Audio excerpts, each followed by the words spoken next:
Hey, this is John with Magnus Metalworks, and today I'm going to show you how I make one of my art pieces, which is a Gamecock baseball foot holder. Basically, you have your talon, the foot itself, and the baseball, and the base. The base has holes in it so that you can either lay it on the table like so, or you can mount it onto a wall. People are wondering why I put my original ideas on the website and tell you how I make it.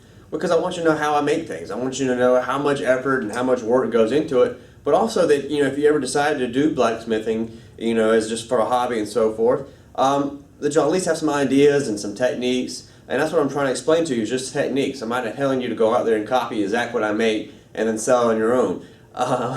It's not fair to me, but it's not fair to yourself, because all I want to do is educate you and help throw some stuff out there for you. So let's go ahead and start on how to make this.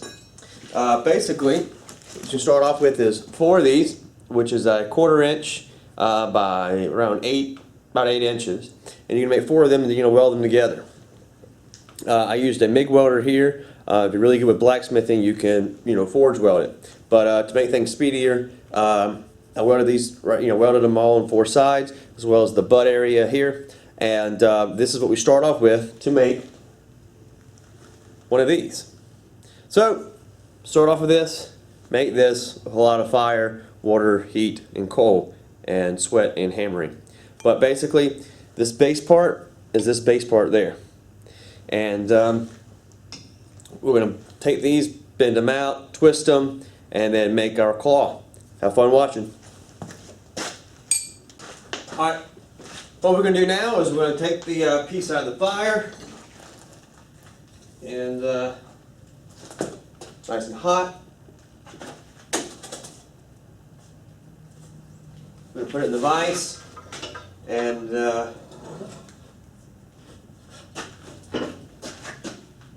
take it, pull up one of the arms here a little bit, and we're going to twist. The whole thing's not completely hot, but we're going to go back at the end and make it all even. I'll show you how to do that.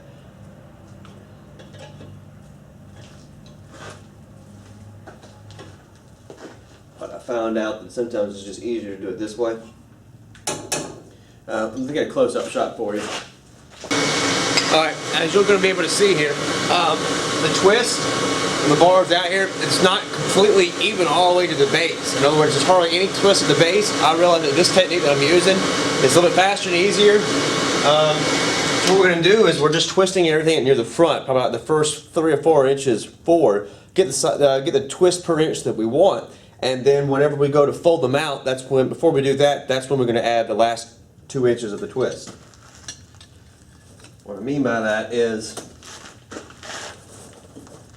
as you can see here, maybe not from the brightness, but the twists are only from here to here, and there's no twist near the base, and we still need, near the base, so we still need that. So what we're going to do is just twist these couple inches here.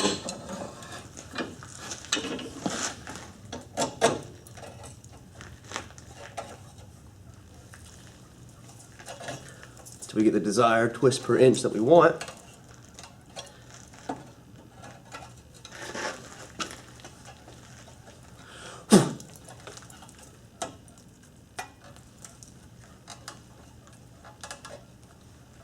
There we go. And see, right now, I still need to get this another 2 or 3 inches right through here twisted. But I'm going to have to get this hot anyway to fold them out. So I'm just going to twist that whenever that gets to that point, because instead of heating all of this and then twisting it and then heating this back part up again, I'm going to do it all at one time. And I have a bit more control and consistency of the twist. You'll see. As you can see, this back part here is not in the fire. That's where we have the twist. And the part we want to make the twist is in the heat of the fire. And we're just going to keep rotating it until it gets nice and even yellow in all of them. And then that's when we're going to start twisting.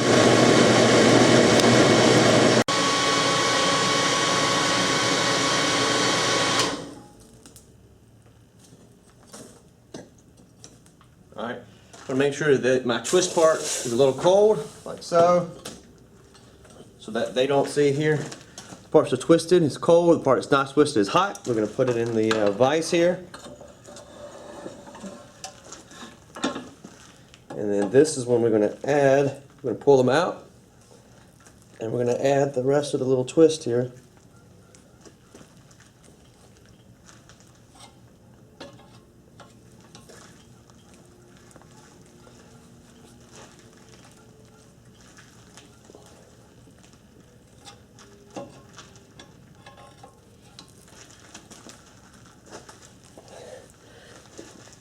That's hot.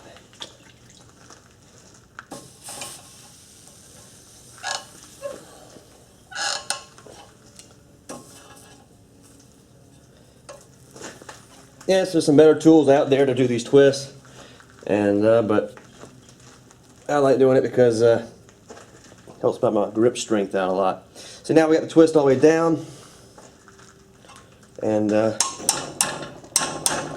think the one that looks off the most, and that one's going to be your back heel part.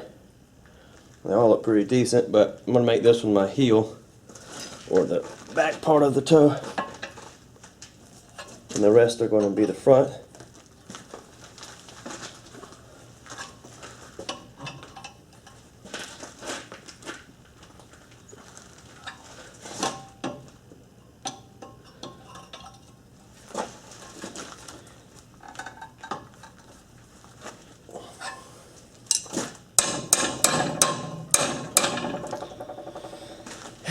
Now we're going to give it semi-even. Now, that didn't help.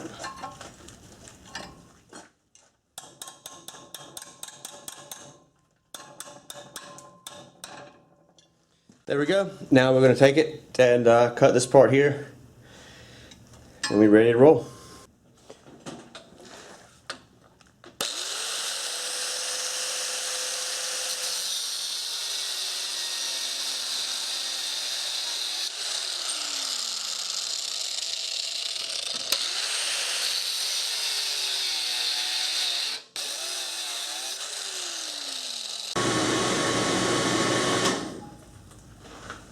Alright, now we're going to make the toenail. We got the toe hot, and now we're just going to basically beat it out.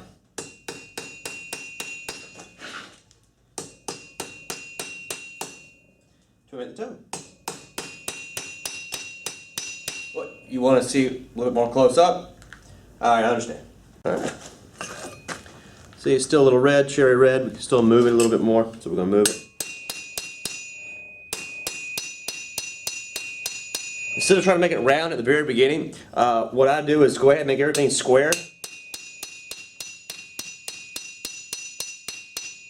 And we're just going to angle it. You angle this piece to create your angle, because this will always stay flat. And we're going to heat it up a little bit more again.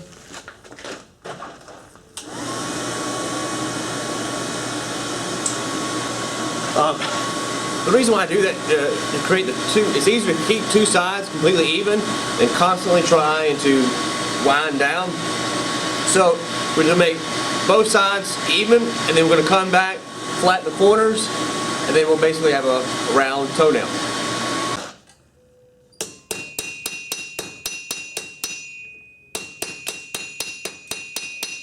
We've got the square here where we want it. Hold it offset, 45 degrees from each other. And we're just going to start slowly.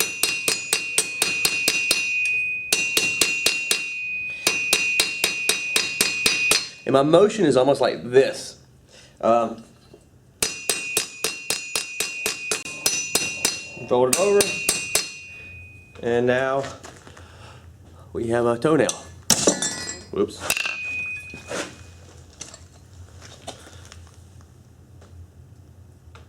There's a little toenail or claw. And now we're just going to repeat that 1, 2, 3 more times. Alright, now I was going to show you where we are. We've finally got all of them beaten out. You see that each toenails are done, and now we have the back heel piece that's also done. And now we're going to heat these up one by one, and then bring them over and start making the claw.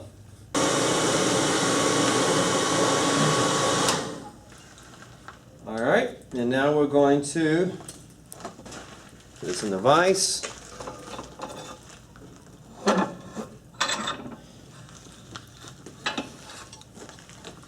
And now we're going to try to still keep even with the heel toe as our reference. And we're going to bend down and then bend up to create a nice claw-like shape. Like so. And we're just going to repeat that again on all 2 more fingers and then the back heel piece. Take the toe down. Come down a little bit at first and then come back up and around. Keep it in line with that center toe.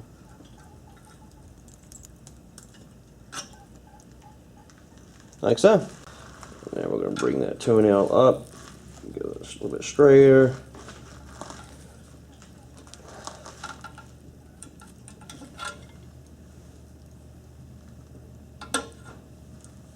Now we're just going to start getting everything kind of semi where everything needs to be.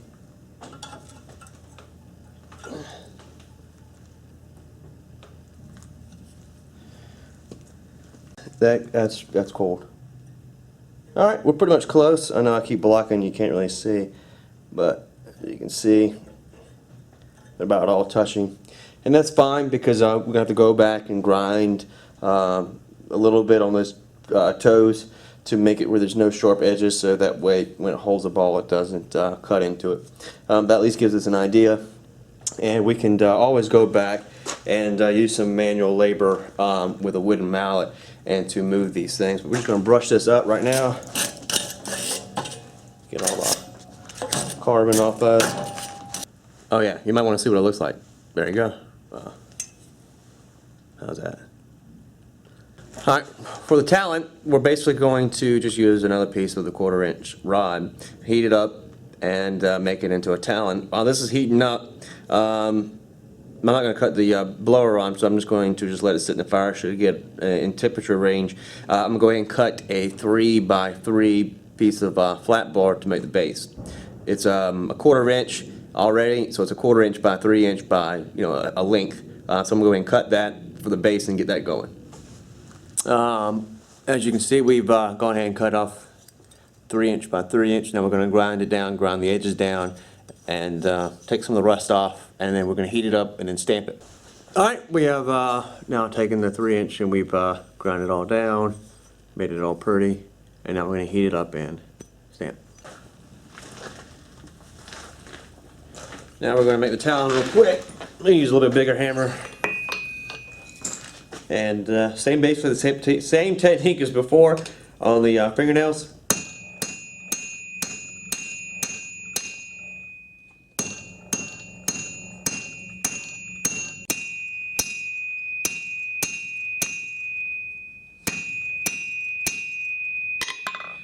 As you can see, basically just making basically a spike.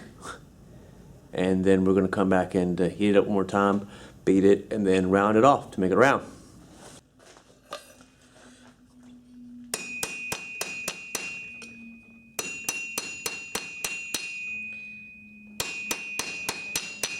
Like I said before, now we're just hitting the off angle.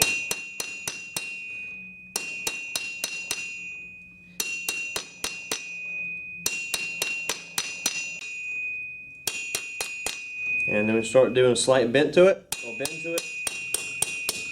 to create the talon effect. It's not much of a bend.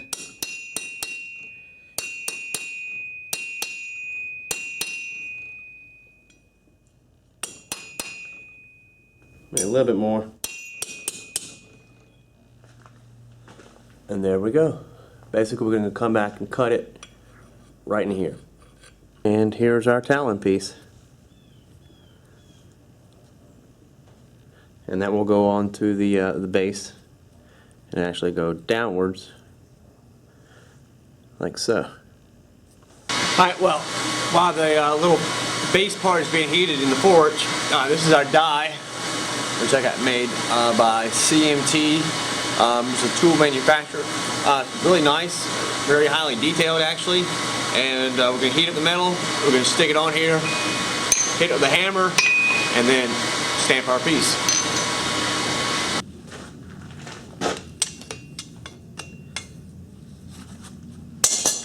There we go. Make sure we have our piece lined up. Yeah.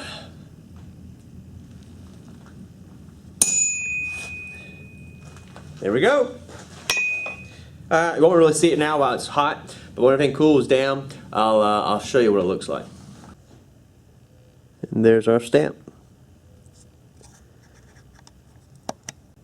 Alright, what I'm going to do is to save you time on YouTube and a whole bunch of repeating stuff you probably have seen before, like drilling. And that's what we're going to do next from this point is drilling. And we have our plate, and what I'm going to do is I'm going to drill 2 holes.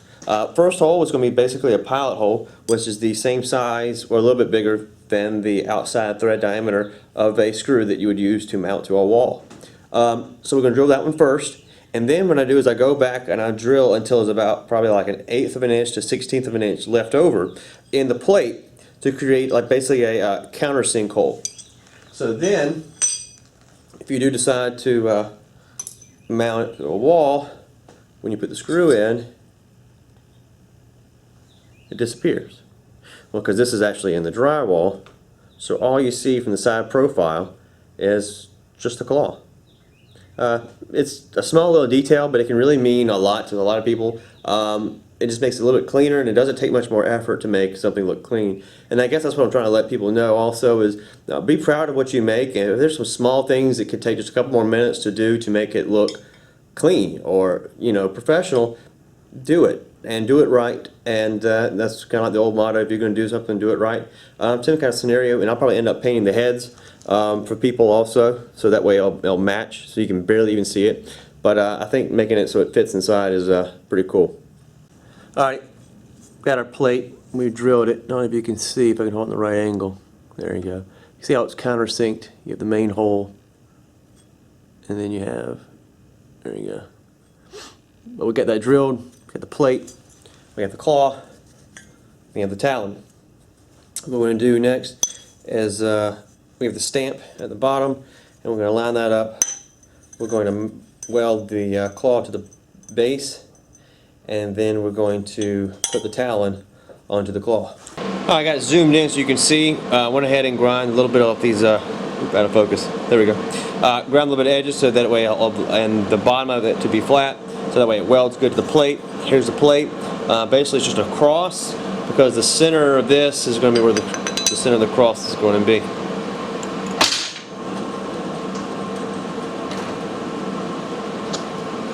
And line it up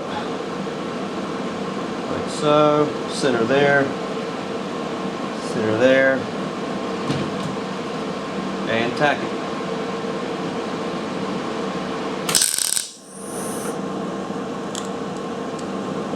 Looks good to me.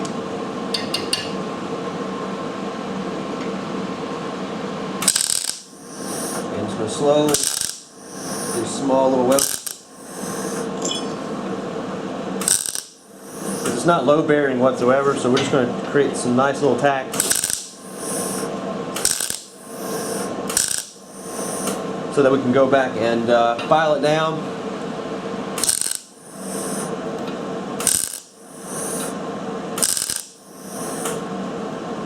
There we go. We'll go ahead and file it. And we'll cut it out just for a little bit so it doesn't bore you to death. But basically all we're going to do now is, you can see it's got it all tacked up. We're going to take this file here, bastard file, and file it to create a little more evenness. And then we're going to take a round file and come back like so and make it nice and round on the base to make it look more finished. Alright, we have our talon here. Oop, out of focus. We have our talon, and we're going to have it where it's downwards. Line it up to the corner of the claw and the corner of the plate. And then we're just going to tack it in play. And make sure it's not going to hit the wall.